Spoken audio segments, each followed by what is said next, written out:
Welcome to the Cinderella podcast, where we watch and review every Cinderella adaptation we can get our hands on, discussing the same story over and over until we slowly go insane. I'm Liv. And I'm Talon. And today we watched, I'm gonna butcher this and I apologize in advance, Aschenputtel, the 1989 German Synth-Wave Cinderella. Yep, German synthwave. So, Talon, can you set the scene for our listeners? How does this Once Upon a Time begin? How about I read you my notes? Sure, let's just do notes reading. Here's what I have. Buzzing, la la la la la, sleeping man flower face, mom lady question mark, picnic with doll except that looks like an adult. She lays down between the two. That is also what happens. So, we are introduced to Cinderella. We're just sort of left to intuit that this is the main character because she's the one on screen. She doesn't get an actual name, which I do find kind of disturbing. So she offers her father a flower, and I think she's supposed to be a younger child because her hair has ribbons braided through it and it is in little loops up around her ears, but she's an adult. She sort of scooches between them, her father and mother. Her mother has white hair and is doing the I'm going to be dead soon cough. Yes. Yeah, there's ominous crows in the sky. The wind blows ominously. The cinematography in this movie was strange and kind of dark and extremely beautiful. I absolutely loved it. Yeah, it starts out like a regular looking picnic. She's bringing flowers to her mother and father. Her mother like strokes her face and then starts coughing. Mm-hmm. And then it pans to a shot of the doll and there's like an ant crawling over its face. And the doll is one of those, this doll is definitely possessed by an evil entity kind of dolls. The doll doesn't move or do anything. It's a symbol of her mother, but it looks like a doll that if it suddenly sat up and its head spun around and it spoke to you, you'd go, yeah, okay, that tracks. So yeah, everything changes. The wind starts blowing. They're kind of running and putting the picnic stuff away. There's this really ominous whooshing, at which point I asked if this is a horror movie.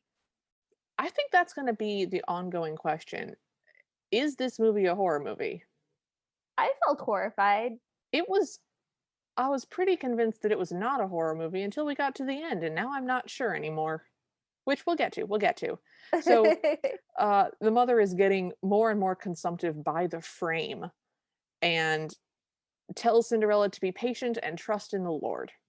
Okay, but she says it in the creepiest voice ever. She's got that whole bloody handkerchief thing happening, coughing while looking away. She's got TB. She's got tuberculosis. And then in a very like Mariner's Revenge song way, she goes, "My dearest child, be patient and believe in the Lord, and he will love you and protect you in turn. And remember, I will always be by your side."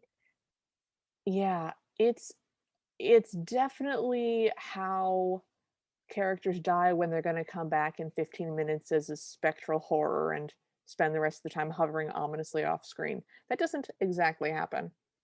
I maintain that this is the moment in which Cinderella's mother cursed her.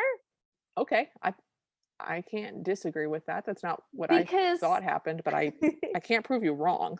Because when she says, "Be patient and be kind," it's like a yoke that was put around her shoulders by her dead mother. And like now, everything terrible that happens to her, she feels as though she must bear it. And she says nothing. Oh, so not like an actual curse like the Ella Enchanted nonsense, but right? Just the curse of a dead parent's expectations. I mean, yes, but also I think literally she's cursing her because it was a very creepy voice. But metaphorically, it's the baggage of her mom's last wishes. Yes.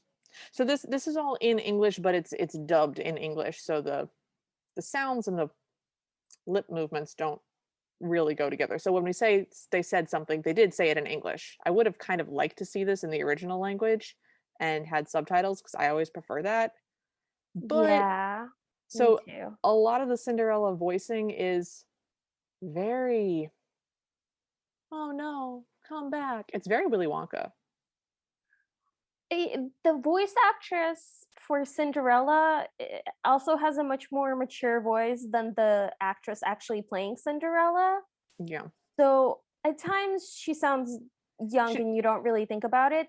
But yeah. then there's moments where she'll say something and it sounds like deadpan and like Mhm. full of the wisdom of the ages. Yes, a cursed specter is speaking through her. She's been possessed and the ghost of it's just yeah. So we get some weird scenes from Cinderella.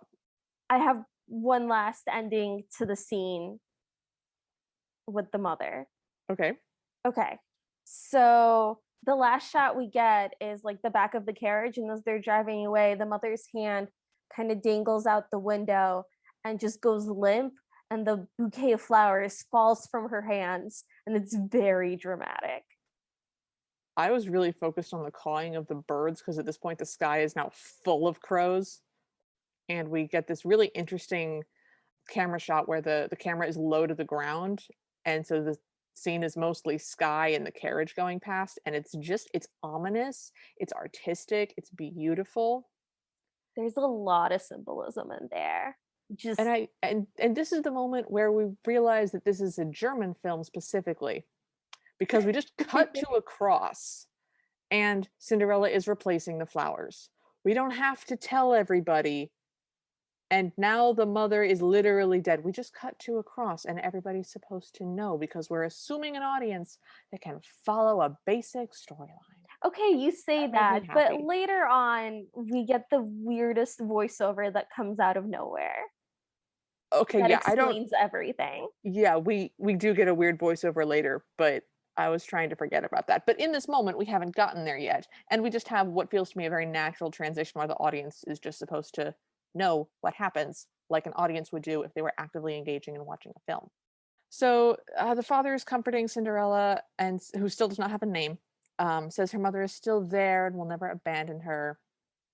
We get a snowy scene. Showing us that time has passed. We get Cinderella sitting on a chaise lounge, and it's just everything is sort of gray tones, and it's just visually lovely. It's simple. It's well. Um, It's what's just that? very well designed. Yeah, it's well done. What's the composition? The scenes are Mm, well composed, so Miss in they're place, mise missing. en place, mise en scene. I don't know. It's I did not pay attention in film class, but the settings of the rooms are really well done, so they're visually balanced across the screen, but they're not boring. They're excellent. And Hmm. we watch Cinderella sort of sit on her father's lap as he does the books, and he sort of hugs her around the waist, and we don't get any lines, but we get a moment of connection, and we sense that they're close. And we get these like little snapshots of these idyllic scenes Yes, um with her and her father, and like her reading, her bringing him some tea. And the important one is that she goes to feed the doves, and she loves the doves, and the doves love her, and they live in a dove house that Olivia claims has a name. it's called a dovecot. It's amazing. I was so happy that it was a dovecot. A big doll's house, but for doves, big enough for a person, but for doves. It made me really happy. It occurs to me that we have not actually visually described Cinderella. Um, Oh, that's true. She was very bland. I forgot to.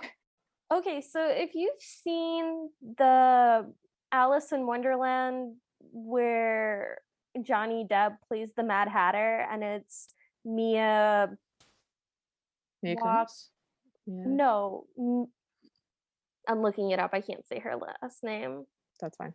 So it's Mia Wasikowska as Alice. So if you've seen that, that's kind of her vibe, where she's got a very abstracted expression and very long flowing hair that's very pale, not necessarily blonde, just pale. It's sort of a light brown. I have not seen this movie, so that description means nothing to me. She sort of looks kind of Pre-Raphaelite in that she has a very oval face and very clear features and very serene. Her entire countenance is just serene to the point of creepiness at times. She has beautiful light blonde or dark brown hair that is thick and slightly wavy, and goes down to her butt. Mhm. And that's it. That's really all we get of her. So that is visually what she looks like in basically every scene. And she looks like a very hard to pin down age, where she could be like a early She teens to late teens. See, I got late teens to mid 30s. She Well, could there be a you really go. she could Hard be a to pin really down. she looks timeless, okay? If you told me that she was a timeless bog witch, I would go, "Oh, yep, that tracks." So we now see dresses for the first time because up until now it's just been the backs of dresses or things shot rapidly or scenes only from the shoulders. We find out that this is set in sort of the mid 1840s. Is that Um, Edwardian? it is Victorian at that point. Victorian. Edwardian was later. It is my personal favorite style of history. If I could be reborn into any era, it would be the 1840s because they've got this soft off the shoulder look and big, long, lacy frills. They're not frilly though, they're just sort of simple and lovely, but long lace that goes around the bodice, which is tight but not absurdly so. It goes to a little V, and then there's a full skirt, but it's not an insane hoop skirt. It's lovely. It's soft. It's beautiful. I really love this style, and I was really happy that it was set in this time. So we get a scene where Cinderella, after feeding the doves, is hanging out in the dovecot, and she sees the carriage coming back. And so she runs to greet her father, and he's brought her back something. He's brought her back a lovely dress, and she puts it on, and there's a whole sort of spinny moment where she puts on a dress and spins around to show it off. And he tells her that it would be a lovely dress for a celebration, and there's this long awkward pause. And he goes, "I'm going to be married again." And she gives him such a dead-eyed stare. She gives him the stare that Karens give you when you tell them that their coupon has expired. It's There was death in those eyes. And this was one of those moments where the fact that the voice actress was older really came through, because she Mhm. goes, "Married to another woman, father," in It's this very deep voice. Yeah. Um, and it's very deadpan. So it lands really well as an intense scene because her face just falls into all her expression fades away and it's just a shell. And he says, you'll love her, and she has two daughters who are a little older than you, and it'll be so wonderful to have friends around, and it's going to be great, I promise. Spoilers, it doesn't go great. Just once, I'd like to be pleasantly surprised by the step family and that they're actually nice. So we now meet the stepmother and stepsisters. They arrive home in a carriage while it's raining, and they're all wearing red and pink, and their dresses are much gaudier. They have giant bonnets and multiple layers of frills, and they just are chattering and extremely high pitched. And the stepmother comes right out the door complaining about the drive, about how dry it was and dusty and how wet it is now. Yes. And How long it took.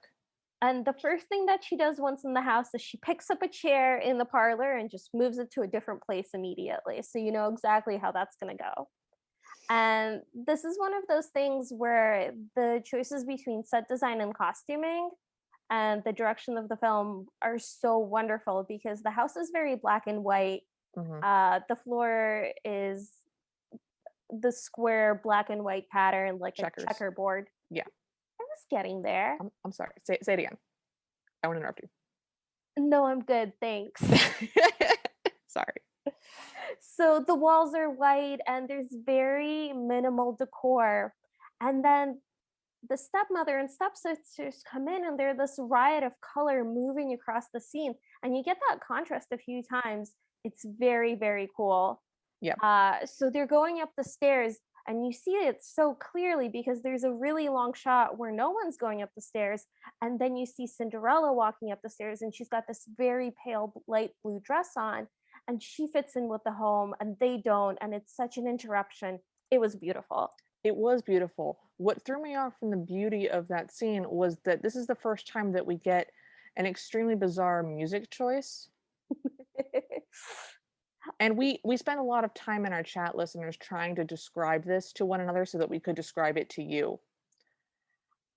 If if the Jaws theme song and the Psycho theme song had a baby. You have to understand that this was made in 1989 in Germany. Yeah, it's So the music choices are very like German synth 80s music choices. So it goes like it does, but not all of it. Most of the time, the background music is just sort of your basic, la, la, la, la, just regular music with violins or something. It's very chill. But then sometimes when they want to make a point, and they do this more often than I was really comfortable with, we switch to very strange synth music, and this is the first time that we get the Jaws theme. It was weird. The extreme sudden shift in music paired with the visual jarringness of the stepfamily entering the house really was just a strong scene. then there's an incredibly bizarre scene in which they're all sitting at the dinner table and the father is scooping soup onto plates and Cinderella is sort of staring out into the distance and they have to remind her to like hold out her plate. All of that is normal. But then they all say thank you and bon appetit and every single person turns and looks at the camera smiling and there's weird lighting and they physically like the stepmother takes her hand and turns Cinderella's face towards the camera too and it just freezes there and Liv, you're not saying anything. Please tell me you saw it too. I have no idea what you're talking about. Don't do this to me.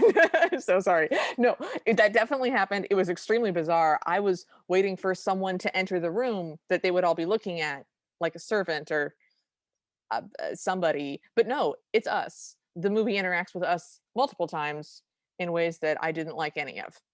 And that was the first time that the movie just, For no reason. no, there's no reason for it. They're literally just saying thank you for the meal, bon appetit, and they just stare at you. So, my note here was that the hairstyles are bizarre. The stepmother has all these weird curls and tight parts in her hair, and the blonde stepsister has bangs, and the dark one has little pigtail braids framing her face in an almost anime way. Their hairstyles are just weird. They're not ugly people. They're not. They again do the thing where their personalities make them ugly. Their garishness and their lack of style and any redeeming human quality is what makes them ugly rather than being physically repulsive, which I love it when movies do that.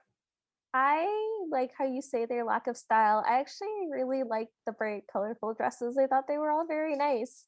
And I wasn't a huge fan of Cinderella's metallic choices. The metallic choices were interesting, although those we'll get to it. We'll get to it. So the father is leaving. He's driving off in his carriage, and Cinderella runs up to his carriage and begs to come with him. The father says no, she can't come, and the stepmother comes out, and at this point is still being very kindly, and says no, she would be in your way. You don't want to bother your father. Stay here with me. We'll have so much fun together, or something to that effect. And the Hmm. father leaves, and they wave to him from the driveway, from the carriageway, I guess, and Cinderella starts to run after him, and the stepmother grabs her hand and hauls her back, and says basically, don't you dare. You are too used to having your father all to yourself.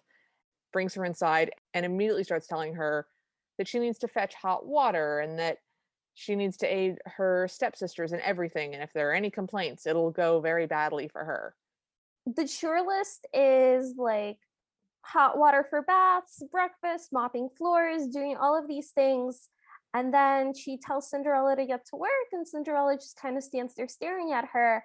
And the stepmother slaps her right across the face. Yep. And there's this really creepy lighting. It's like green and red from the Yes. bottom, which is really creepy because the entire interior is like black and white. And you Yes. get this like shot from sort of a little bit below her face. And she's saying, It'll go badly for you. There's more it'll where go that came badly from, for you. I will slap you again. basically. So in the next scene, the blonde stepsister is at the top of the stairs in this broad walk around balcony thing. And she is complaining that her bathwater isn't hot yet. And Cinderella tries to explain that, hey, I've been bringing you water, but it takes a lot of buckets and you're upstairs. Just, calm down. And the stepsisters all pile in with, you've spilled the water on the floor, and they complain to the stepmother and they give her this massive list of chores to do. that she has to do before she can get fed, which includes washing the floors and the steps and making breakfast and lunch and doing the housekeeping. And then the stepsisters balk at her eating in the dining room with them. So the stepmother declares that she will eat in the kitchen. Mm-hmm. And And then we we get get a another. very scary chord, and everybody is Disney villain green, just lime green.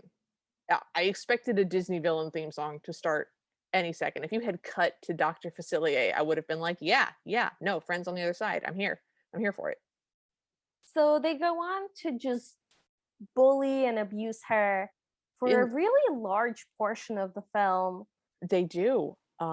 It's intense. They steal her room. They strip her dress off because they say it's too nice, which is a very uncomfortable scene. Mm-hmm. Um, they They take her doll and they throw it in the fire. it's very upsetting. But you haven't really. It was an upsetting scene, but they kind of missed it because they didn't. Right now, all we know about this doll is that it had ants on it when her mother died. There's no, like, we know that she's emotionally bonded to it, but they haven't really It played that was up a ton. it No, it was was the only thing that she took from her room when it was stolen, and she clutched it to herself and she was playing no. with it instead of sleeping. Oh yeah, no, it's definitely sad. It's definitely sad. And so just out of nowhere, the stepsisters just roll in and make fun of her for playing with the doll and throw it in the fire. And she, you know, cries out no and runs and pulls it from the fire on fire. So she pulls this flaming doll out from the fire, She's a which tough lady. yeah, she's intense. And she puts out the flames, but she gets soot on her face when she does so. And And that's when they name her Cinderella, which is the first time anybody calls her by name. anything. Yeah, So we don't know what her name was before that. we don't. So Cinderella has to sleep on the floor. Yes. She's given a very thin blanket by her stepmother, who wears this like intense lingerie bodice top with a black hoop skirt and then Yes. like this red feathered robe on top of her. It is a weirdly 80s red feather boa see-through robe. It's Most of the costume choices were really great. This was weird. There was more lingerie than you would expect Yeah. in this film. So So the stepmother had told Cinderella that the floor had to be washed and polished and that she should be able to see her own reflection in it. And she walks into the room in the morning. Cinderella's still sleeping on the floor. And then time slows down and she's slipping on the floor because it's so clean. And you get this like really bananas 80s noise going, ee, ee, ee, yep. and she's just falling in slow motion to crazy 80s synth. That's She it. That's the scene. she does not actually fall down. She slides off balance across the floor and catches herself on the opposite wall. Yeah. She's furious with Cinderella for having made the floor so slippery and carefully waddles her way out of it, which was genuinely a really funny scene. We get another montage of Cinderella doing chores, literally picking up and carrying giant logs, which my husband's a carpenter. I've carried logs. Those are heavy. Those are not light. Anyways, so she's carrying water and pulling logs, and she's gazing up at the dovecot sadly. And then At we hear this the point, father's carriage pull up. oh, sorry. At this point, in all caps, I wrote in my notes, nothing better happened to those doves because they were spending a lot of time focusing on the doves. And I was Mhm. worried that the next bad thing would Was be with the gonna doves. Nothing bad happens to the doves, but the doves do appear a lot and do play a significant role. So I misinterpreted the signals the movie was sending, but I was correct in that there were signals. Yes, I was not prepared for the role that the doves would play, but I was also very much hoping that nothing bad would happen to them. The doves So are we fine, everyone. Don't worry. The doves are fine. No doves were harmed in the making of this film. So then we hear the father's carriage pull up, and Cinderella runs to it and just sort of buries her face in him. And he asks her why she's dressed so strangely. And the stepmother says it's because she's in the dovecot all the time. And the father asks, well, why isn't she wearing any shoes? And the stepmother says, well, she wore out her shoes.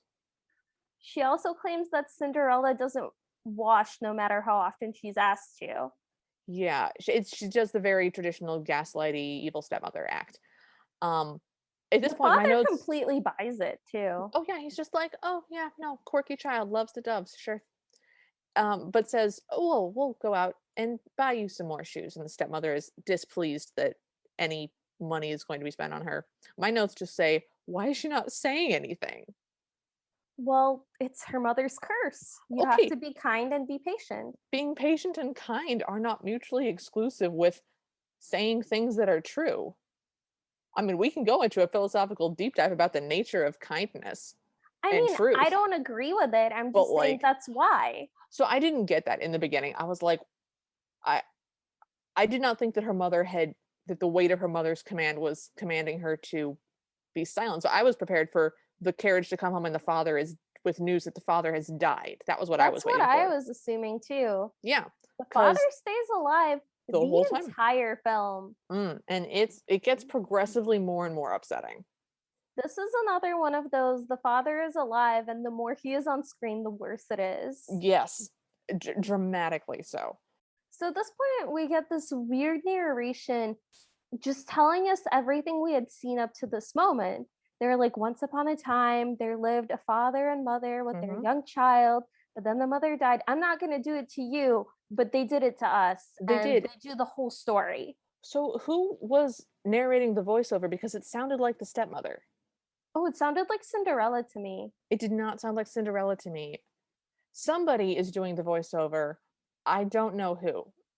And so then we open on a hallway and the stepsisters are doing a Scooby-Doo bit where they race across the hallway shrieking from one door into another door and then someone comes out of a fifth door into a sixth door and then someone runs across. It's a Scooby-Doo bit and they do it fabulously and they're shrieking for Cinderella and why hasn't she brought them their water and where's their breakfast and la la la la la. And they find out that the father has taken her into town to go shoe shopping and they are furious. How dare he?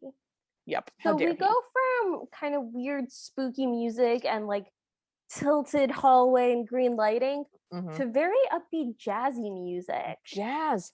The jazz caught me off guard. At this point, I had gotten used to the aggressive synth sounds, but the jazz music caught me off guard, and the jazz music will continue for the rest of this scene. Just I elevator music, just elevator jazz. I was personally waiting for like a musical number to start. I I was thought also, somebody was gonna start crawling out from behind a wall or a chair yeah.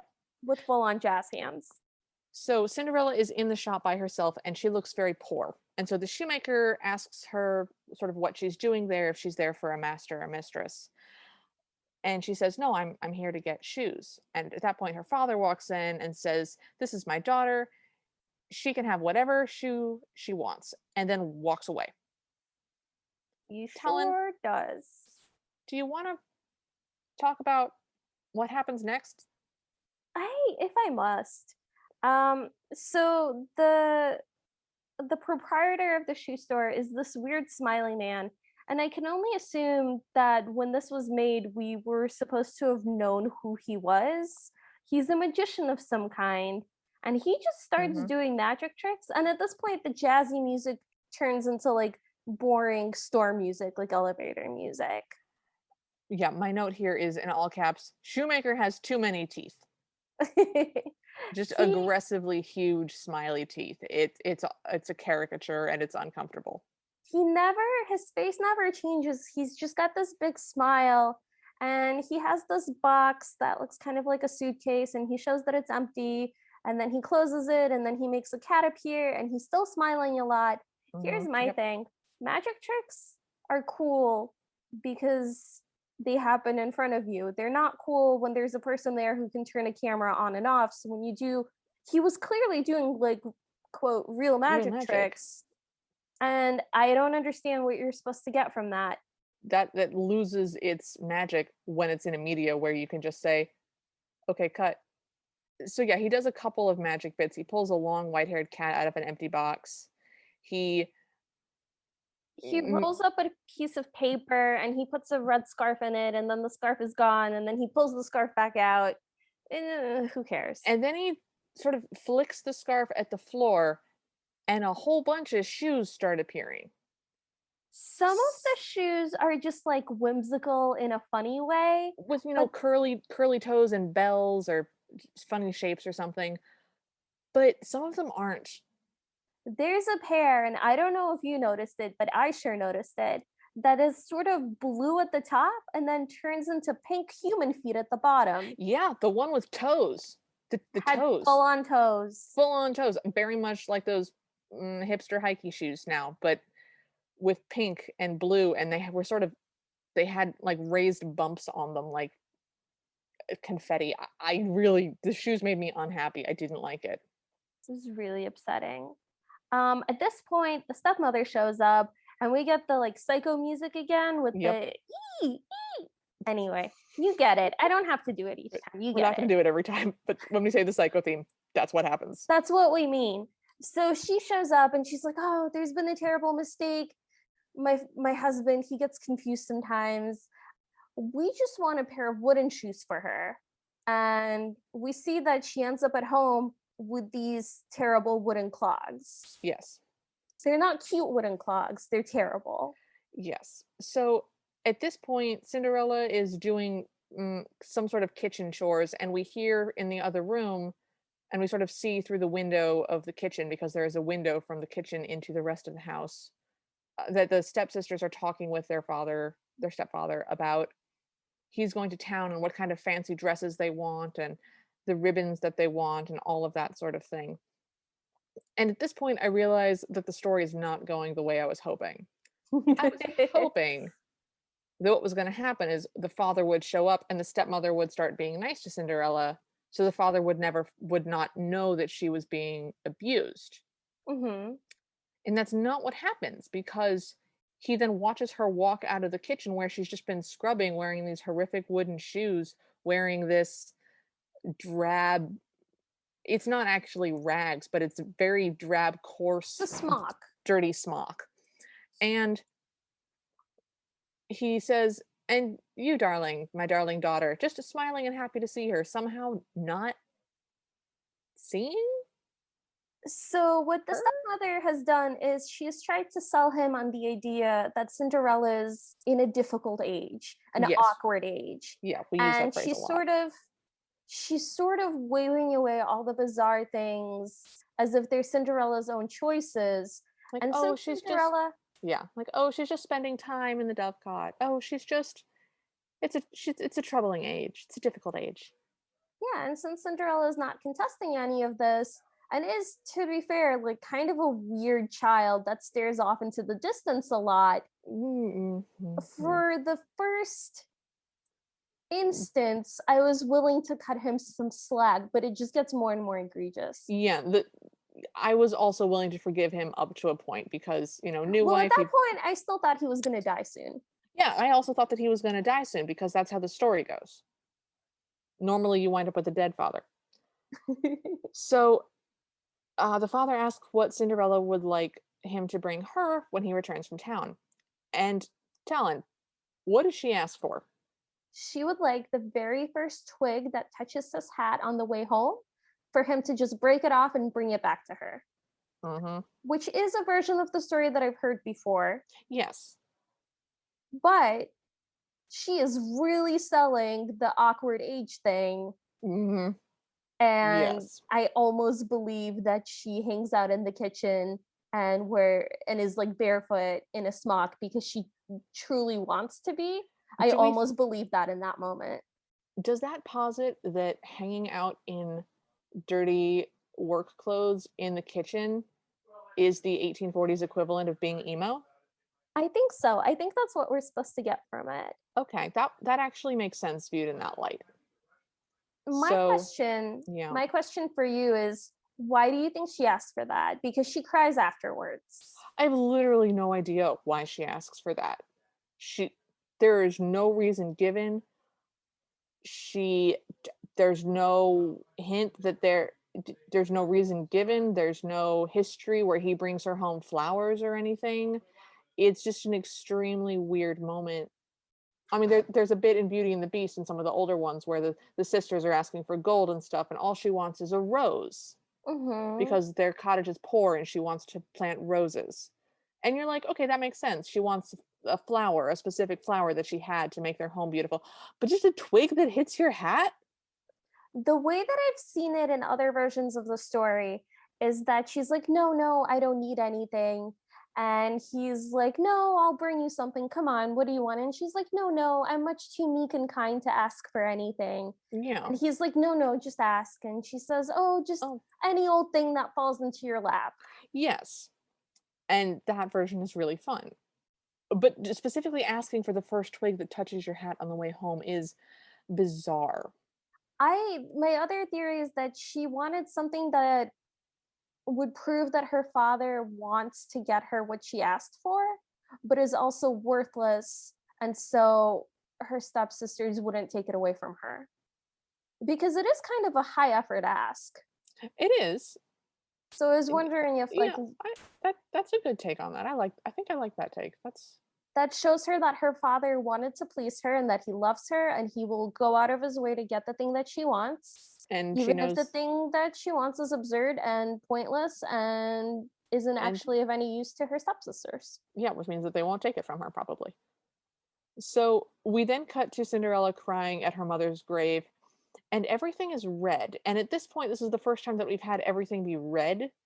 And I sort of assumed that it was a sunset, but it it might still be at this point. But everything is aggressively red. The, the The lighting walls, choices were very intense. they were very intense.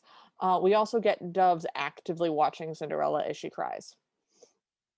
So we cut to a scene where there's music playing now and there's a town and everyone's filing towards a building.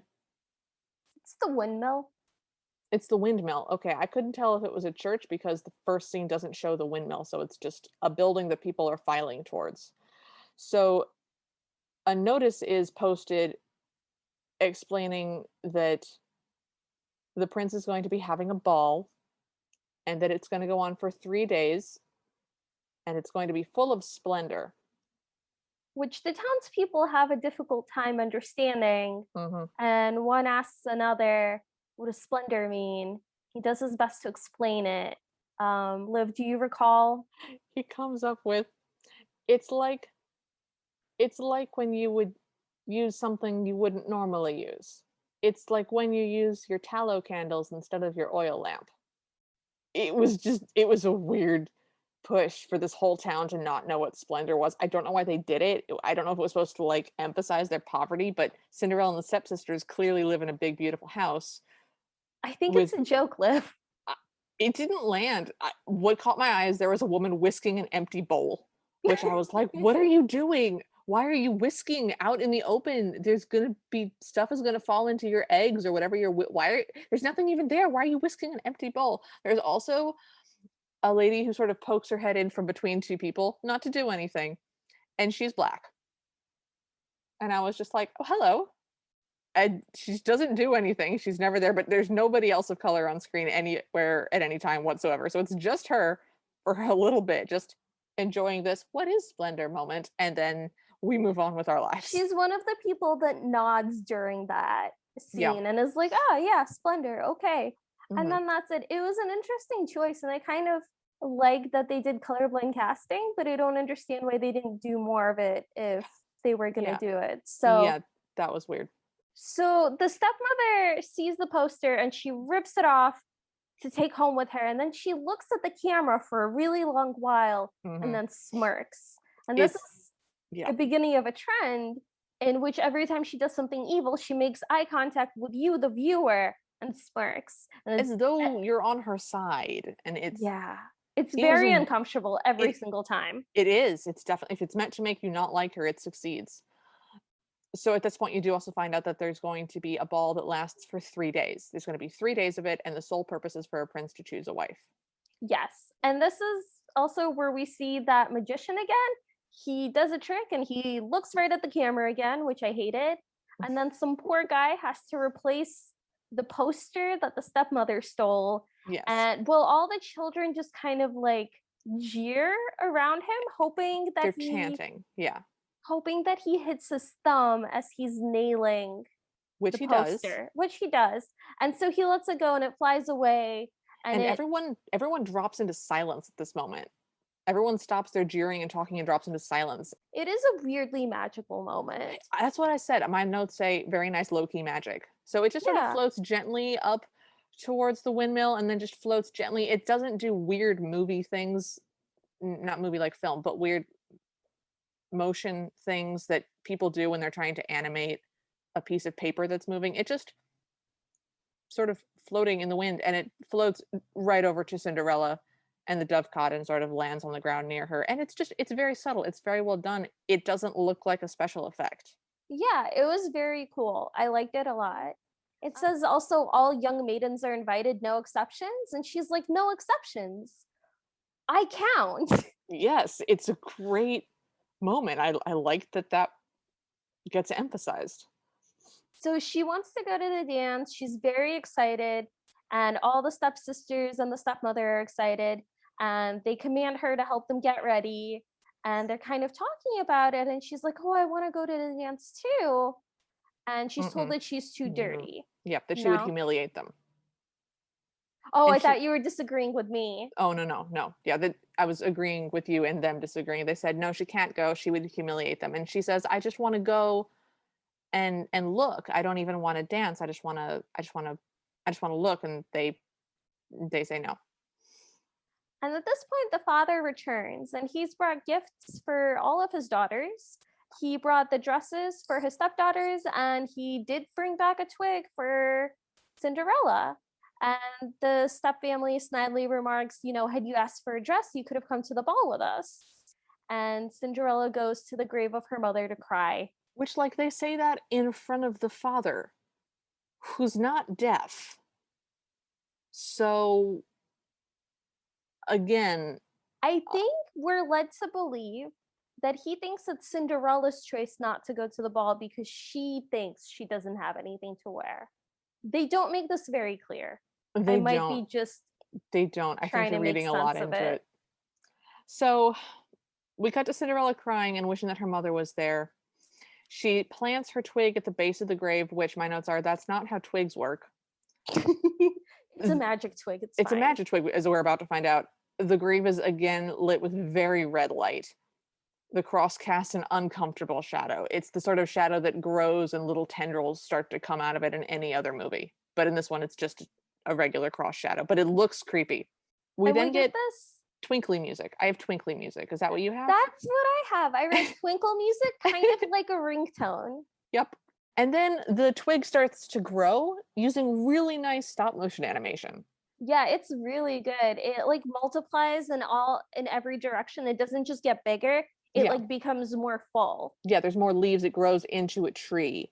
I was really happy about the stop motion animation. It was a really well done special effect. I was very distracted by the 80s sound effects and the copious amounts of xylophone music and the fact that this went on for a really, really long time. They really stretched it out. I They was like, did. yeah, I get it. The plant is there. Everything is yellow and red. It's magic. That's cool. And it just kept going and going. Yep. So Cinderella approaches it, and then we cut to the stepmother. And the stepmother is scolding Cinderella for not getting her daughters ready enough and not being focused on her daughters. But as we watch her scold, the camera pans away from her and onto her shadow on the wall. Mm-hmm. And then we just watch her shadow yell at Cinderella for a while. Again, with sort of a weird greenish backlight. Not aggressively green, but it's not a normal backlit color. And she's making a lot of hand gestures so that the shadow is very animated and it looks Yeah. like a little contrived. So this was a very deliberate directional choice. Yeah, it's because we just watch her shadow on the wall for a long time.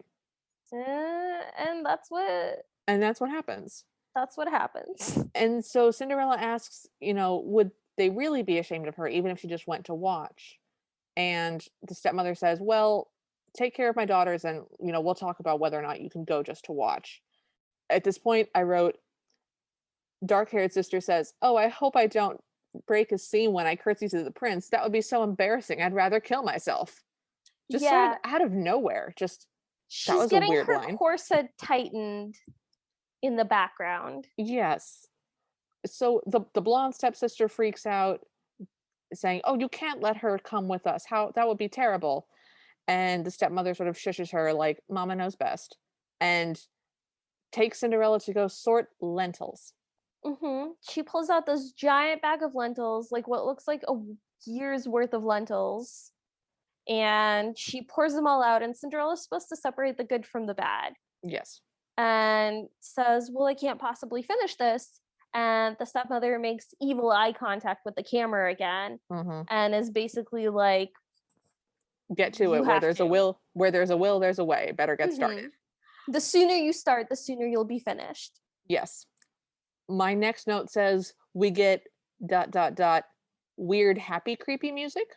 I didn't write down about the music. I just wrote that the doves come and help, and Cinderella has the correct reaction. She's like, "What are you guys doing here? Are you hungry?" Are you still hungry? Because they all fly to the lentils. But then she sees that they're sorting them and she says, "Oh, you came to help." Yes. And then she says her little rhyme, which is good ones onto the plate and I won't be late. And I was like, why is that line there? Is that a But then critical the line? next line is, "If you're quick as the wind, then I can go and see the prince." And that doesn't rhyme. I'm guessing it rhymes in German. I'm guessing it's one of those things where this I is a wish German they line. hadn't tried to keep the rhyme scheme, because there's a couple moments where I have some serious doubts about how good the translation is. And I Yes. just I just wonder, because the tone comes across as like very like, "Okay, do this," which is not her general vibe. Yeah, it's bizarre. So the stepmother then comes down the staircase and she's singing her daughters into the carriage. Yeah. There's no reason, Weird there's no choice. it's just a bizarre choice. Cinderella says that she's finished and races after the carriage right as they drive off, and they are cackling at her as they drive off, and she's begging to come with them as she chases the carriage. It's very sad. It happens a couple of times. I really didn't like it. It It was was really sad. I just want to interject with one thing. She does thank the doves. I thought that was very nice. She she thanks them a does. lot, and She it's very does. sincere. It is. She's very sweet. I love her interaction with the doves. So they drive away laughing. It's Mhm. genuinely super upsetting. It is. And Cinderella goes in front of the cross and sort of collapses on her knees, saying, "I feel so alone. What should I do?" Mhm. And then we get the mother's voice from beyond the grave. It's And so creepy. Oh my god. and that's what we have instead of a fairy godmother, is we Yep. have dead mom tree. And she goes, "My beloved child, make a wish, whatever you desire, and the hazelnut tree will grant it." And then she warns her that it'll all expire at midnight. And then she says, "Climb up to the birdhouse and you'll see what you wished for." In climb up to the birdhouse and you'll see what you wished for. And this is where the murder happens if this was Yes. a horror movie. But it might not be a horror movie. We're really not sure. So Cinderella wishes that she could see the prince. So she climbs up to the birdhouse and looks at the castle That she can now see in the that distance. she can now see in the distance. And we zoom as though her vision is getting super sharp, like she's Legolas looking with elf eyes or something. And uh Talon, do you want to talk about what she sees in this castle intro scene? I So don't.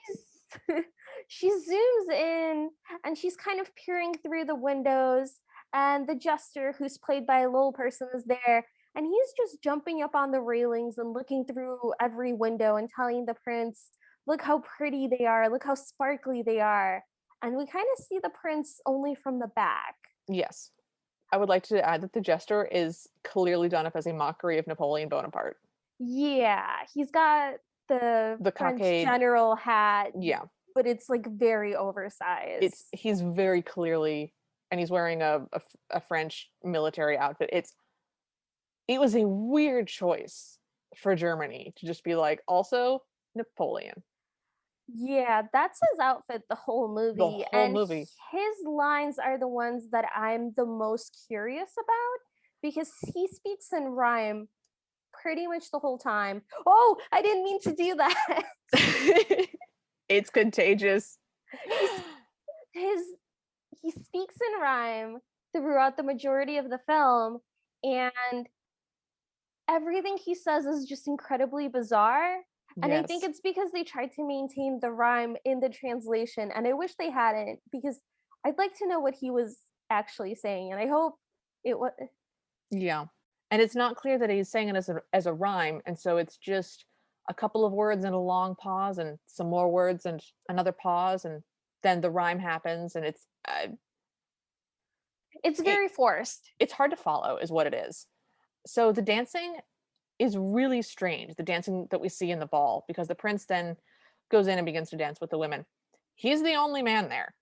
So they're doing a sort of hands don't touch, but we hold them up and sort of move around one another. But literally, he's the only guy. So the other women are dancing either with one another or by themselves. They're doing a couple dance that you do with another person without another person, unless the prince chooses to walk up to them and start being their partner.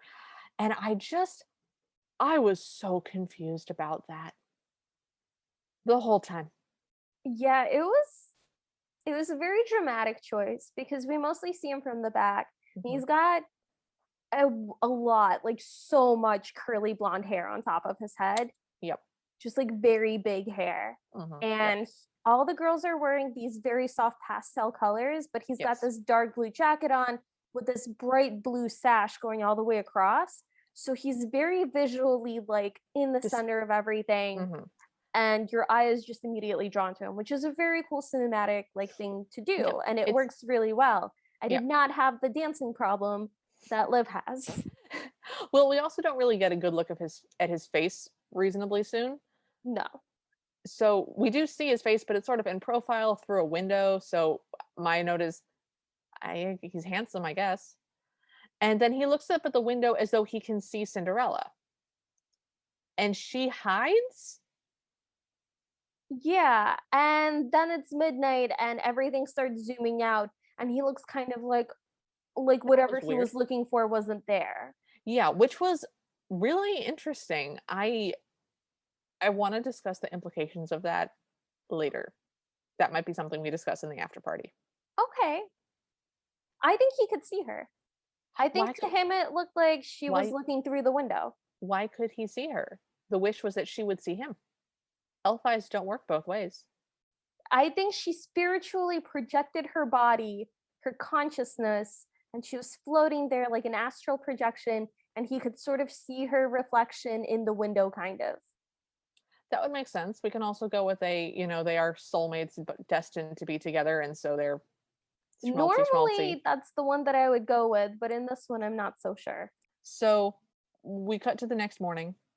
The walls of the house are now red, and there's an evil buzzing sound.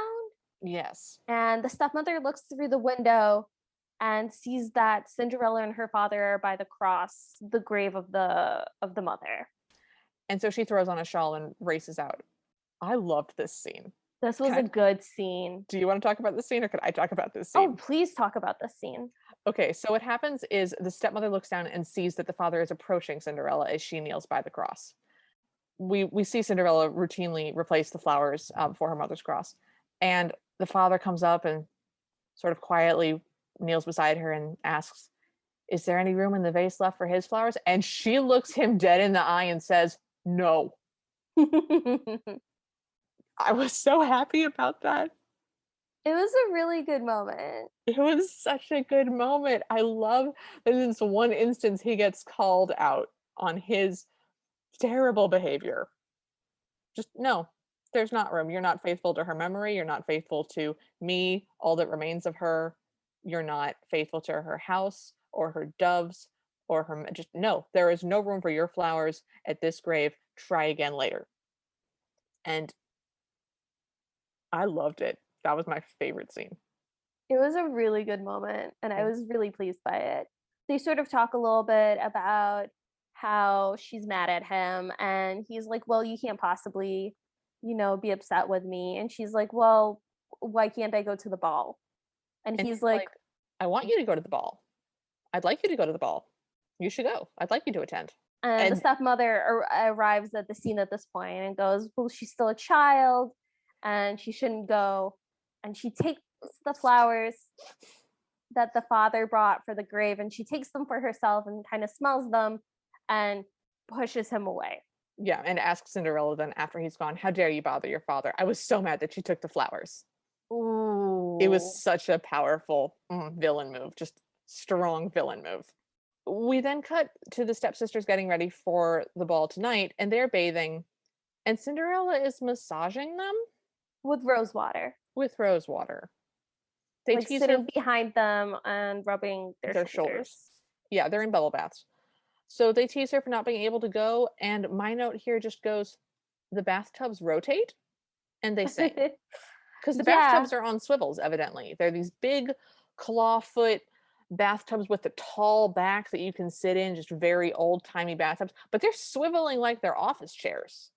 They're swiveling in time to the music, and it only happens in two moments. One where they're all kind of like singing and reminiscing about the ball, and then at another moment where the stepmother walks in and pushes the tubs out of the way, announcing that Cinderella can't go to the ball until she finishes her chores. It's very weird. I don't know if we're supposed to believe that they swing or if that was just stylistic. Yeah, I'm not sure, and I don't know which I want it to be. I can't decide. The stepmother gives her then a big bag of peas to sort, and Cinderella then says, "That's so mean. Why is she so mean?" That's a And good question. thesis of the movie right there. I think that's the thesis statement. And so Cinderella asks the doves to come help, but they don't show up. And they only show up when she starts sorting things herself. Mm-hmm. And she tries cleaning up her face, Mm-hmm. and she's ready to go. And she sees the carriage leave and she says, "But you promised to take me. Wait." It's so sad. And they're already gone. And she sort of looks down and says, "Well, I haven't even got a dress." And then the room turns bright red, like the devil himself has shown up. And the mother says, "Don't worry. The tree will grant you a wish, but it ends at midnight." And then you get a lot of like weird sci-fi whooshing noises.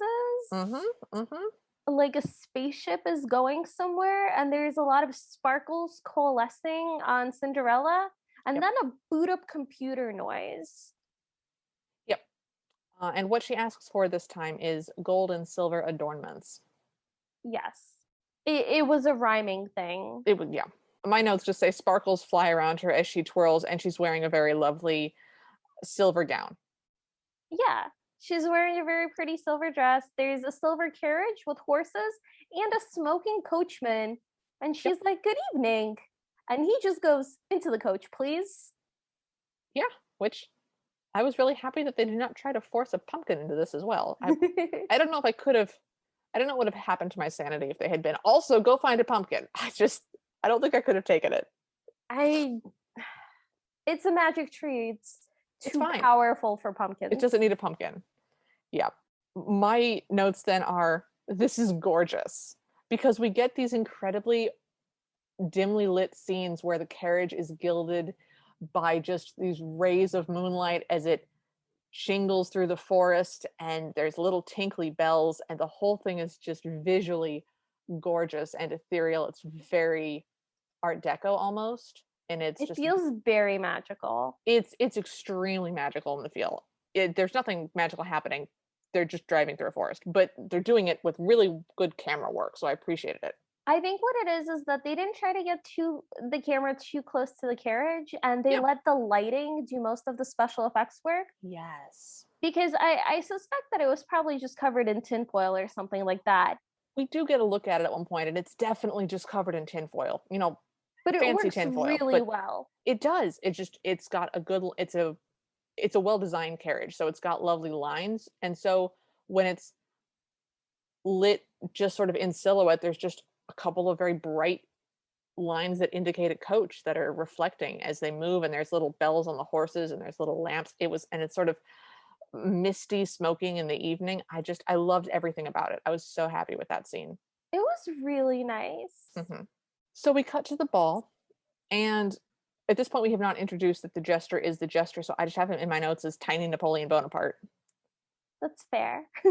And so he's trying to wash an invisible window, I guess. Kind of goes through looking through a bunch of windows, and then he looks through a pane where there isn't a window. Yeah. And so, but he mimes like there's a window. Just gesture Just things, gesture things. Comedy beats. So the I princess guess. is gazing sadly out over the balcony and says, "Tell me what your eyes can see, Jester." And the Jester says, "A garden with the fairest flowers." And I don't know if you wrote down any of this. I did not. But he just goes off with a bunch of flower names that are girls' names. He goes, "There's lilies and roses and pansies and violets." Oh my god, that's what he was doing. I didn't get that they were all girl names. They're all girls' names. That's so funny. But then Mhm. he goes, but also some stinning nettles. Yup. So that was entertaining. And then we get a really weird moment when the prince goes, "Yes, but have you found the prettiest?" And the jester has what starts out as a really beautiful moment of, how can you compare the delicacy of the lily with the boldness of the rose and the sweet smell of the violet? As he says this, we're looking at different women in the ballroom. Mm-hmm. And for a moment, I think we're going to do this really cool thing of, hey, there are a lot of different types of beauty and you can't really measure them against one another. So the concept of who's the prettiest is just a flawed fundamental, but no. And then he goes, "But they all wither." Mm-hmm. And I And was just, and he announces, "Beware, all of you flowers. Try to stay beautiful. The gardener is on his way." I It was got just, weird. it got so weird. And they do the weird twirly dance again where they're dancing by themselves. It's also very like solemn. It's very solemn. So Cinderella arrives, and another servant asks her coachman who she is. And her magic coachman says that she's a princess, but she's incognito. So she gets introduced as the princess of incognito. She does. And And I loved it. It's so good. there's this hallway with all these guys standing there with candles in rows, and it's like a very beautiful shot, and they all lean forward to whisper to each other, and they're like, "Who is she? Where's she from?" And Yeah. it's like a very cute moment. Yeah, it's a good scene. So she walks in, the king and queen point to her. The prince sees her and smiles, walks to her, and he bows and she curtsies and he greets her with, "Princess, would you please dance with me?" My notes then just go, wow, accurate music pieces. They're playing a harpsichord. They're Yeah, I they're noticed that playing, too. like, they're not playing a piano. They're playing pre-pianos things. And I was distracted for a little bit. So So he says, "You're finally here," or something to that effect. he says he thanks her for coming and says that he knew she would come and brighten the evening. Yes. And she was like, "Were you expecting me to come?" And he was like, "I was waiting for you to come." And Yeah, which I liked because it did sort of tie back into that theme of that he saw her and he wanted her to come even if he didn't know exactly who she was. So yeah, I did like that. I thought it worked. It wasn't like the best line, but it was fine. No, but he delivers it very sincerely. I think that they had a decent amount of chemistry. I just I, okay. I thought they did. So I don't know exactly how we got to this part, but at some point he says, "Would you dance with me?" And she says, "Haven't you been?" He says, or like, "I've been waiting to start dancing." And she goes, "Haven't you been dancing?" And he goes, "Not really." And then he says that he spends his time imagining his guests as different animals. And then we get Trocadero, um, which is a comedy ballet routine where men dress up in traditional ballerina outfits and do hilarious comedies of very serious ballet pieces. That's not what happens, but it's very much almost what happens. I was gonna say I didn't notice that at all. No, so sorry. So that's what Trocadero is. It's comedy ballet, which is really, really Okay. funny. Yes. But we get that. He says there are swans and points to a group of four women who are awkwardly ballerining swans. They're sort of moving their necks weird and their arms are moving They're awkwardly. just kind of like lanky, and the lighting turns like eerie and green. So Yes. he goes through a whole list of various birds. There's Hmm. ducks and ostriches and peacocks and some hens and even penguins. The hens are the older women that are all just sort of The, nodding at each other. the penguins are the musicians. And when he talks about the penguins, the lighting goes bright electric blue. And they start waddling. And they start waddling like penguins. And they look uncomfortably self-aware at that moment. Yeah. They seem to know what was happening and they're not sure why they suddenly have to act like penguins. So that was a really interesting moment. The reason that I liked this scene is that as he's talking to her, she's genuinely responding. She's responding with genuine smiles and giggles. And as they talk, they slowly get closer to each other in the very natural way that you do when you like somebody. It didn't feel creepy and forced, like I'm right next to you now. It just felt that they were having sort of a private conversation and they were getting closer because they were enjoying each other's company and there was a bond. So I really liked that.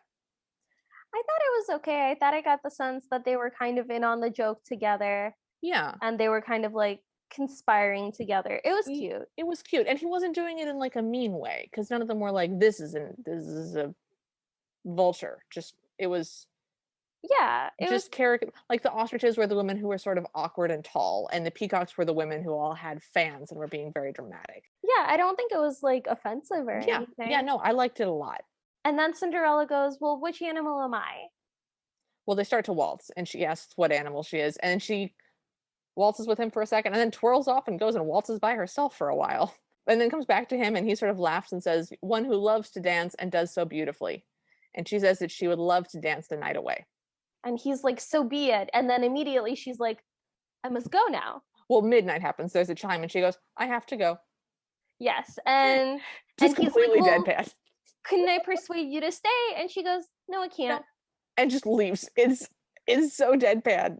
It's a really fun moment. Yeah, because before that, when she's dancing with him and sort of being silly, she feels very girlish. She feels young. It feels very natural. And we get to this moment, and we're just back to, this girl's haunted. This is a haunted girl.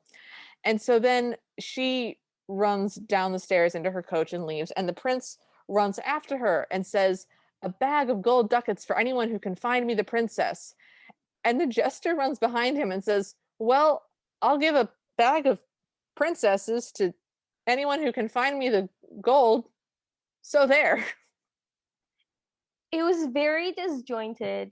And I think, Liv, you cleaned it up a little when you said it. I did, because I was typing as fast as I could, but I was laughing so hard because my style of comedy is I reach sideways and whatever happens in my mind. And sometimes it's really comedy gold. And sometimes I wind up sounding like this.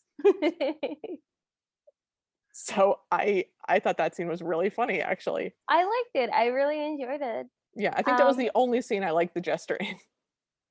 So the carriage disappears and she's in her smock again. Cinderella's in the forest. And the princess men drive past her and she runs further into the forest. But she's kind of close to home and she's like in the city center or something like that.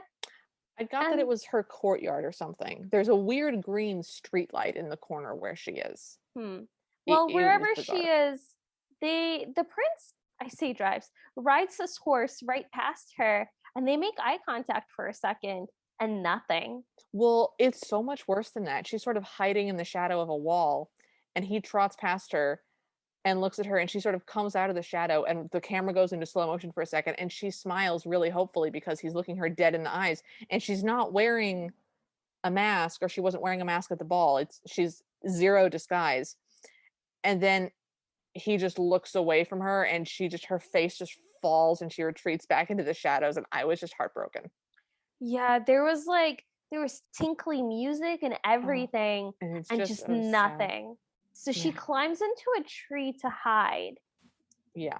And it's a pear tree. And at this point we realize that they are in fact on her property because her father sticks his head out of a window and asks, very rightfully, what's happening? It's after midnight. And someone who's with the prince is like, I thought I saw a girl climb up into that tree, who's in that tree? And he goes, well, could be Cinderella. And that was a really weird moment because he also called her Cinderella. Right? That was the moment where I was just like, I condemn this man to the bowels of hell. How dare he? Not a good dad. Not a good dad. So the prince tells him to cut down the tree, and the dad says softly to himself, I wonder if Cinderella's up there. Oh, well, and then cuts down the tree. Yeah, he like does it pretty happily. Like he Just and it's a pretty pear tree, and it's not a huge tree. Its trunk is about as thick around as like a human thigh. He fells it in 2 swoops, just chonk chonk, it's gone. yeah, it was a really upsetting moment. Yes, because one, we think that she's still up there. She's not. Yeah. She's And somehow he crawled thinks through a she window. could be up there. Also, it's a really pretty pear tree, and I didn't like And it. then later they find a nest in that tree and they Yeah, think it's like an empty nest, but maybe it isn't. I don't know. I It's don't weird know. and it's sad. Yeah, so And as if this wasn't enough, the mm, entire time the jester is dancing around singing Pop Goes the Weasel. yeah, so the prince at this point walks up to the tree and finds a bird's nest, I guess, and like portentous music plays. And the jester looks at Yeah. it and is also impressed, but we don't know why because we don't see what's there. We just it's a bird's nest. And Um, this isn't a setup for anything later. Like we no, see the bird's nest a couple times, but but it nothing doesn't. happens with it. It's Yeah, not it like never. magic. Yeah, it never matters. It never comes back in an important way. So the father is now searching for Cinderella, who has just snuck into the kitchen and lain down and is pretending to sleep. And so I can't even talk about it. Do you want to talk about what happens? The father looks into the kitchen, sees that Cinderella's laying on the floor, and just kind of nods and smiles to himself, like, yep, everything as it should be, and walks away. What in the name of everything holy is going on in his head? Oh, my child is asleep on a thin blanket on a cold tile floor in front of the fire in the kitchen when I have a house full of beds. This is fine. And he smiles like, oh, good, my daughter is safe. I just, Oh, she's at that age, that girls that age, age, they only have one thing on their minds being scullery maids, ashes, cinders. because we didn't have eyeliner yet. I don't know. I hated it. I was so angry about that He scene. sucks. He sucks. He sucks so much. So we cut to Cinderella being sad about the tree being down, and she picks up the bird's nest.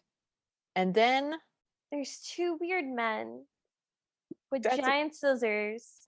And there's a lot of weird cuts in the filming where they're having the same argument, but they keep like jumping from the left side of the frame to the right side of the frame because they're also kind of scrappling. They're two tailors that were both summoned and they're they're arguing over who gets the appointment. yeah, so they're both carrying giant prop toy red scissors, like they're made out of plastic. It was And very they're weird. at the gate and they're just quarreling about whose appointment is first and we both have an appointment and I was called and you can't go through and they do. They just listeners, I want you to know, we haven't left anything out. There's no interim scene that would make this make sense. This is just literally what happens next. So Yeah, and I couldn't tell that they were tailors for a few beats. I guess that they were tailors because they had forearm length red plastic scissors, but that was That my did only help. clue. That was yes, that was the clue that cinched it. If it hadn't been for the giant red scissors, I would never have known. So the stepmother comes out and she tells them to stop arguing, that she called both of them. And the one tailor goes, fine clothes make fine people. And the other one goes, and fine tailors make fine clothes. Yep, And that that's the happens. end of that scene. And we don't see them ever again. We do see them. We do see them again. We do see them again? We see them again at the very end. Well, I didn't see them again. I saw them again at the very end with their red scissors. They're still there. So the stepmother tells Cinderella to come into the house and help her daughters prepare. Cinderella does the most epic hair flip I've ever seen. Just her hair is always loose, it's always down to her butt. And she has a third of it sort of over one of her shoulders. And the stepmother tells her, come in and help my daughters prepare. Just looks her dead in the eyes, flips her entire third of butt length hair over her shoulder and walks away into the house to help her daughters prepare. But Yes. still. So they're getting ready for the dance, and she's not saying anything at this point. She's given up on asking if she can come with them. And also she is a magic dead mother tree. Yeah, So so she's pretty chill. and they're suspicious of that. Mm-hmm. And they're like, what if she tries to sneak out? What if she tries to join us at the dance? Like, whoa, what if that happens? Yeah, That would be terrible. I guess. it's weird that they're concerned about it. Yeah. Anyway, so the stepmother's like, no worries. I will lock her in the kitchen, which the kitchen has 2 doors and a high window that has a grate on it, but also a big clear glass window that opens into the hall that doesn't have a grate on it. That they don't show us too long in any of the following scenes. No, but they do show it to us in the following scenes a little bit, and it's there before because we watch It's people. fine. It's It's a big fine. I'm just saying, if you locked me in somewhere and there was a big glass window, I wouldn't really consider myself trapped in that room irrevocably. I'm just saying that's how glass works. This time she's told to sort something else. But it's already sorted. She just goes, "This has already been sorted," and then goes to let herself out and realizes that she's been locked in. It was a trap. It was a trap.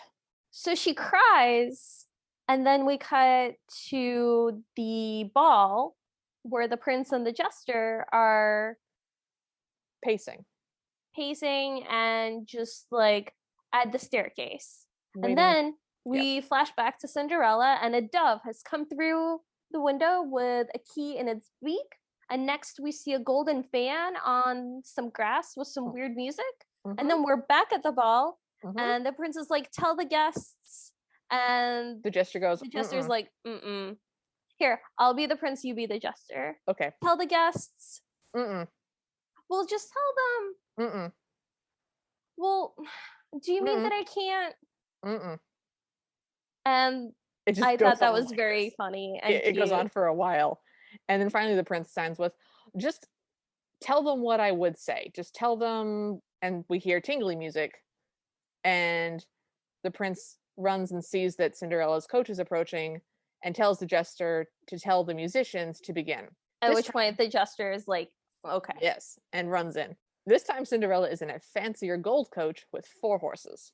And she's wearing a gold dress this time. Yes. And everybody that's inside, all the girls, have dressed in silver, taking their cue from her. So everyone's wearing some are like more metallic and some are very pale, like white to silver gray kind of dresses. Yeah, it's very chromatic, and I thought it was visually stunning because everybody's in whites and grays and silvers, and the matrons are in black.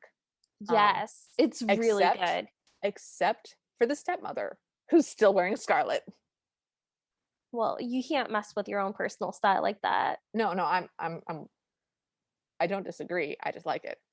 So So the prince runs up to Cinderella's carriage and he's like, I was afraid I'd never see you again, princess. I've been bewitched by you. Or is it enchanted? I'm not certain.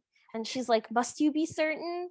And the 2 like servants that are standing there are like, well, looks like he's made his choice. Yep. My daughter's going to be unhappy. Yep. And so they sort of walk off together down the hallway, and it's another lovely shot. The announcer at the ball, pounds his staff on the floor and says, announcing the prince. And the whole room everyone stands up straighter and sort of draws their breath and smiles and starts to fan themselves. And he goes, and the princess of incognito. And she walks in with her gold dress, and all the girls faint.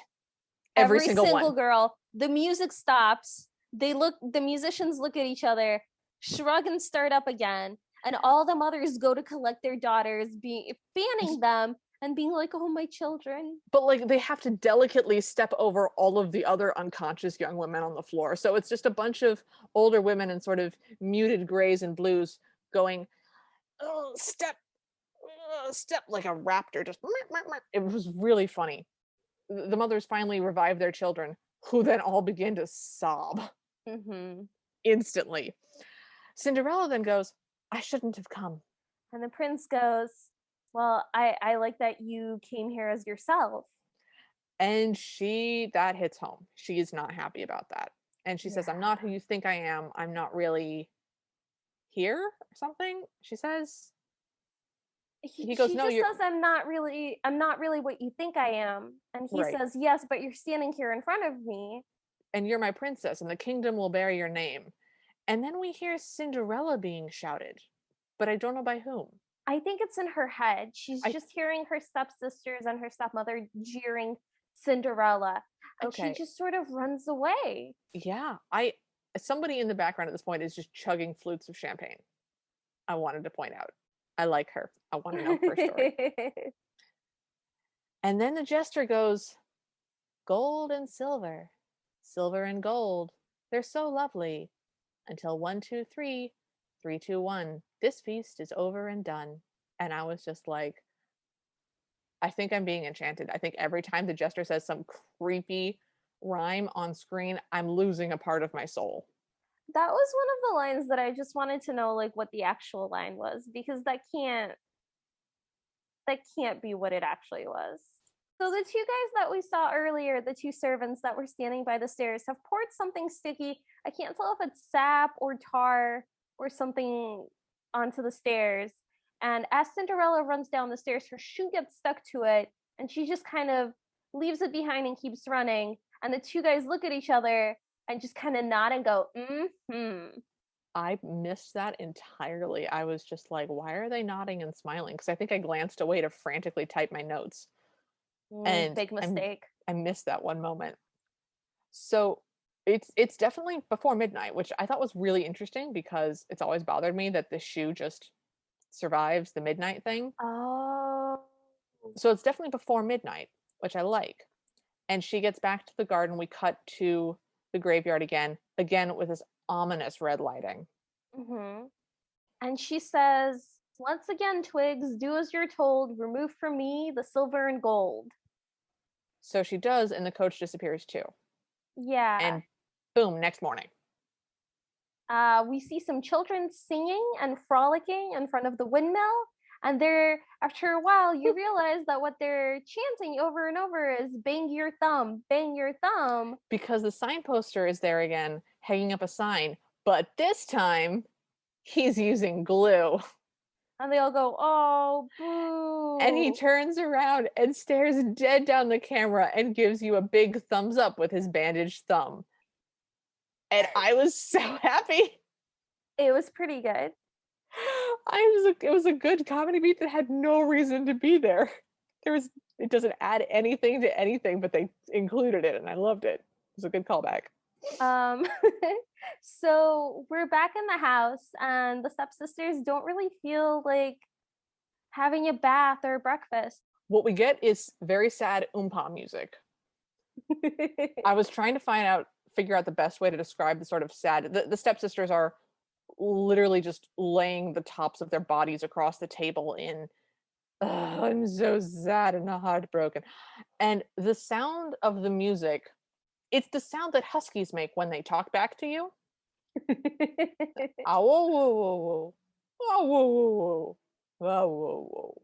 That's the sound the music is making right now. I had no idea how to describe it, so I just put 4 question marks and then music. Yeah. No, it was huskies. It was somebody did auto tune on somebody's husky back talking them, and that's what happened. So the stepsisters don't want a bath and they don't want breakfast. They're despondent until they hear from their mother that the prince is coming, because he's looking for his bride, and whoever fits the golden shoe, that's the one. So they're excited. And he's riding through the entire kingdom to make certain every single girl tries the shoe on. Yes. So the prince and his entourage show up to the house with big horns that blow. The jester carries the shoe into the house, and I have the stepmother curtsies seductively. And they just walk past her, and they go into the house, and they have the first stepsister try on the shoe. And I have in my notes, Cinderella doesn't have small feet, just very flat ones. Well, I think the thing is that this is a magic shoe more than it was that her feet were super tiny. So I'm sensing that the shoe doesn't fit anybody except her, not because her feet are small, but because it's a magic shoe. What's also makes this next part of the story make sense is they're trying the shoes on in private. In every other Cinderella, the shoe trying on is a public exhibition where the prince is present. But in this one, what happens is they go inside, the women try the shoe on, and then if it fits, they will come out. Oh, God forbid anyone see anybody's feet before they're married. Yeah. So Do we draw straws over who gets to talk about this, or Do you want to talk about this, or do you sure, want to not sure. talk about this? I'll. Because I want to talk about Oh, this. good. Please, you talk about it then. Jesus Christ. So the first stepsister, this is the blonde stepsister. Yes. Who's trying it on. It's not fitting, mostly because like her arch is too high. It does look kind of like she has similar sized feet. Not the point. Not the point. And she's like kind of looking at her mother and like being like, it doesn't fit. And the stepmother holds out a giant knife in front of her. It's a chef's knife. Yeah. It's a chef's knife. And I think this has to be a fake out. They can't be going with like the grim fairy tales version where they cut off bits of the feet to fit. Like, she's got to suggest something like, we're going to, cut the shoe or something. But then she goes, cut off your heel now. You won't need to walk as a queen. Monarchs are driven everywhere, don't forget. And then we go to a different scene. And I'm like, did she do it? Did she do it? The next thing that we cut to is the blonde stepsister walking out of the front door, and she holds out this shoe. On her foot. On her foot. She's walking on her feet. She's not limping. She spins. My next line is all caps WT, and then I just held down the F button for several lines. So what happens is my favorite thing in the entire universe.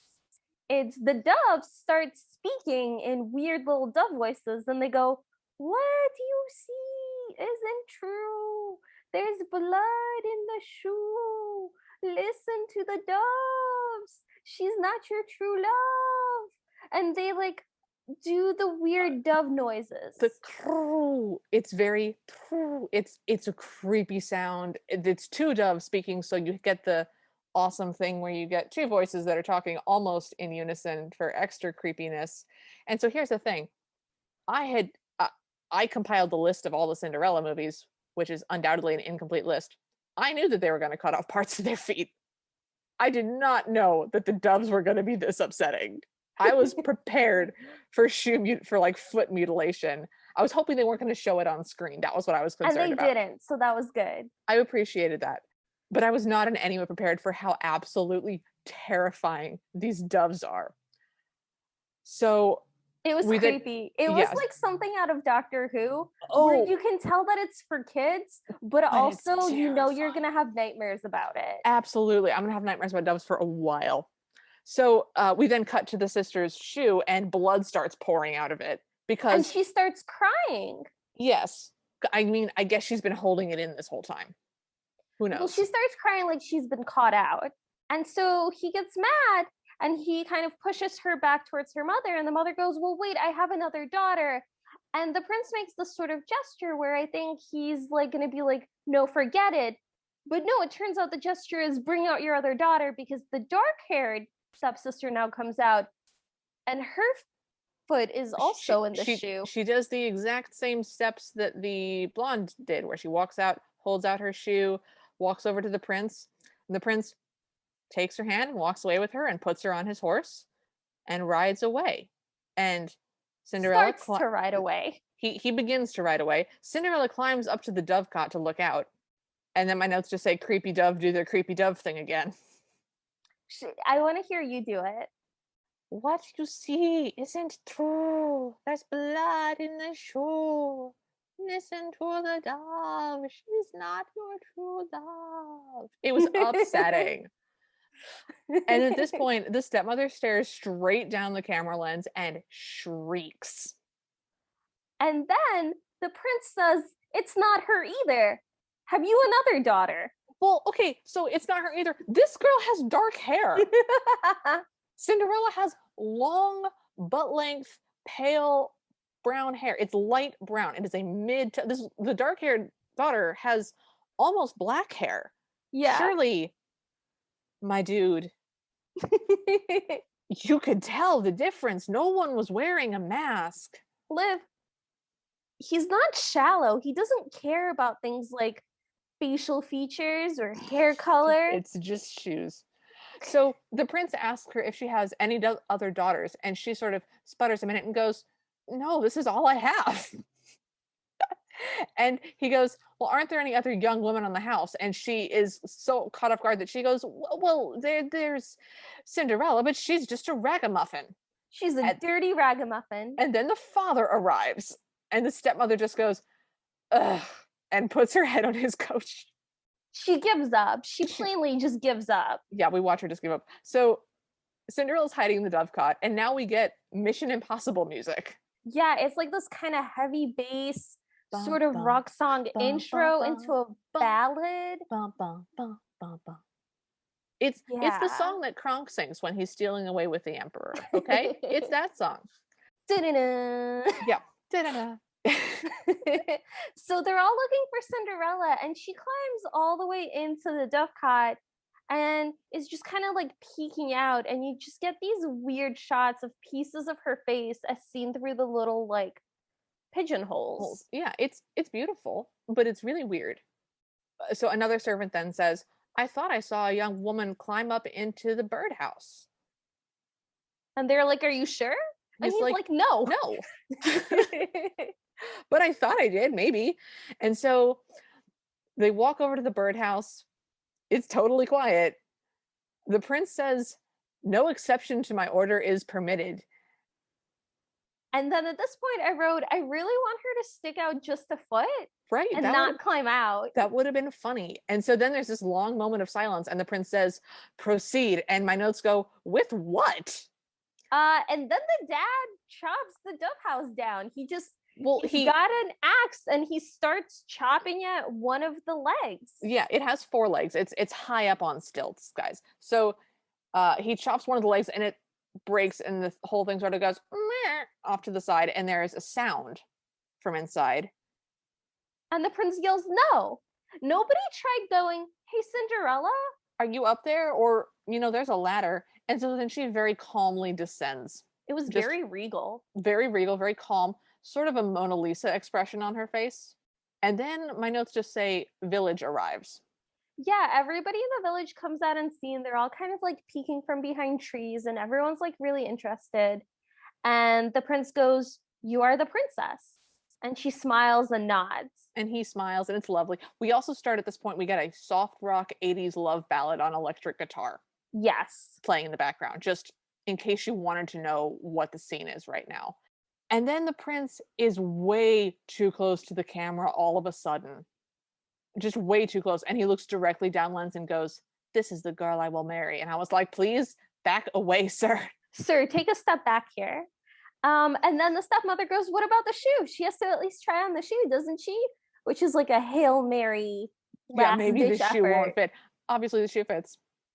They smile at each other. And the doves do the creepy thing again. But yeah, this time no one needed this. This time this time they go, it's true. She is your true. There's no blood in the shoe. I want to have doves follow me around now just to add to my creepy witch aesthetic and just go, there's no blood in the shoe. The shoe. It's too new. There's blood in the shoe. You should have worn socks with those new shoes. I'm getting a strong flashback to high school. I recall nothing. Yeah, I'm sure you don't. So the prince is like, I offer thee all that I possess, my crown, my hand, and my heart, which is kind of cute. And then he goes to the palace. And the stepmother then stops her on the way and goes, you're too dirty to go in that dress. Let me give you one of ours. You're our daughter. You're our sister. And the stepsisters chime in. And in another fantastic moment, Cinderella just looks at her, takes the shawl off of the stepmother's shoulder, drapes it over herself around her smudge, I guess, and just walks on without a word. It's like a beautiful cape. Like, she doesn't care at all. She doesn't care. And she's still wearing like a smock. It's a boring gray smock, and she's just laying a shawl over her, sort of like a sash. And she just could not care less. And I loved it. So she and the prince ride off with Cinderella like kind of in his lap. They're sharing the same horse. It's very romantic. It is very romantic. And the stepsisters are like crying, and the stepmother is like, make the most of it. She's your sister now, you stupid girls. Well, so what's happening is the stepsisters dramatically hop to the front because they want us to remember emphatically that these girls have just chopped off parts of their feet. Oh, So I they're blocked that out. I blocked that out. no, so they're hobbling to the front, sobbing, and everyone waves goodbye. And then, yeah, the stepmother says the thing. We do see the Taylors in the back for a second. They're still arguing with one another. And then we get this weird orange sky background, and Yes. like it looks like the staircase and them on the horse, and they're silhouetted. And it looks kind of like a chill vibes like CD cover. It does. It does. It also just says Cinderella on the screen again. Their little horse rides across it, and then we get credits, and that's how this movie ends. We're finished now. We didn't get a kiss. No, There was no kiss in this movie. I don't know how I feel okay about with that. I don't know how I feel about that. I didn't buy that they had chemistry. See, I like their chemistry because that's how I flirt with people at dances. I just get closer and closer to them until they decide that they're in love with me. I didn't get any kind of emotional energy from Cinderella. I would like to be clear. I am basing 100% of my feelings of chemistry on the one scene where they're talking and giggling at the dance where they talk about the girls being swans and ducks. Okay. That one scene is what I am basing all of this on. And I didn't like the prince very much. See, I was okay with him. I didn't think he was super handsome, but he was very sort of classic, very sort of strong lantern jaw, blue eyes, lots and lots and lots of blonde curly hair, and he was tall and well enough built, and he was fine. He wasn't plasticky. He looked like a real person and a good looking enough real person. I liked that. I couldn't tell you a single thing about him. He was blonde. Other than the fact that he had a lot of blonde hair. I couldn't tell you a single thing about like anything he said or his personality or anything. And he looked her straight in the face and he didn't recognize her. And you know that I don't forgive that. Yeah, that was an upsetting moment. So this is going to be hard because this movie had so many intense highs and lows. Yeah. But Talon, what do you think your highs and lows would be for this movie? Oh my goodness. I liked when the doves helped her. The fact that they talk and they're so weird. The doves. The doves? The doves are my high. Wow, okay. I'm learning things about you tonight. All right. It was just so kooky. I'm such a fan. And then my low is like, no, I was gonna say where they chop off the feet, but I thought that was cool. The father is my low. So what are your highs and lows? My high is just the visual aesthetic of the whole thing.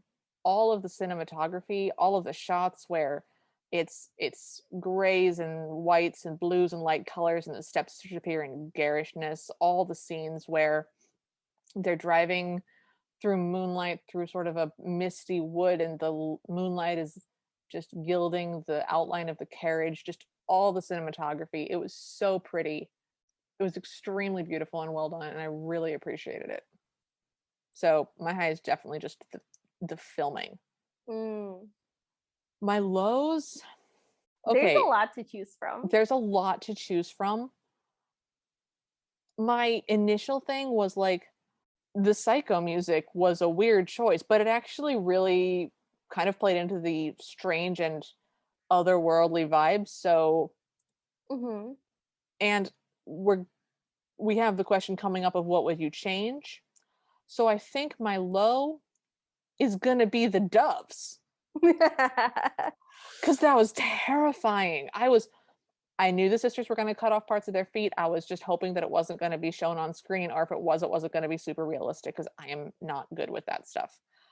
I was not prepared for a close-up of two doves and an incredibly terrifying, "It isn't true." I'm never going to get over that. It was terrifying. It's going to haunt my dreams. So my low is the dove. I like the scenes where they were helping her with the lentils and stuff. Those were cute scenes, and I liked their just general appearedness in the film. But that bit at the end was not okay. I wasn't prepared for it emotionally. I think there should have been a cut scene and they go, the doves are going to talk and it's going to be terrifying. If you would like to skip, please go forward 10 minutes. Okay, you know what I also hated? What? That magician. Oh, I loved him. He was hilarious. I have no idea why he was there. I hated him. He smiled so creepily. So I thought he was going to be the fairy godmother at that point because we haven't gotten to the twig yet. I was like, oh, is she going to go back to him for like the shoes and he's going to be bored and make her a magic dress out of the box that made a cat happen? Like at that point I was like, oh, is he going to be the fairy godmother? Because that would be fascinating. But no, he's not in there for any reason. It was just a weird jazz musical montage. And I feel like it must have been a cameo. But it had to have been. It had to have been. I thought that's where she was going to find like the glass slippers and her father was going to buy them and the stepmother was going to hide them or something. But instead it was this weird plot cul-de-sac where there was no exit. Yes, it was very much a make a U-turn as soon as possible. Return to the plot. So what would you change about this movie? Oh, I'd kill the father. Me too. He needs to die. Like that saves this entire movie. Is he dies. He doesn't have to die when the mother dies. Well, obviously he can't, or he couldn't get married. But he doesn't have to die on his first trip. Sorry, I didn't think that through. He doesn't have to die on his first trip. But instead of coming back with dresses for the daughters the second time, a note should have come back with, he bought these and then he was hit by a runaway pony and trampled to death.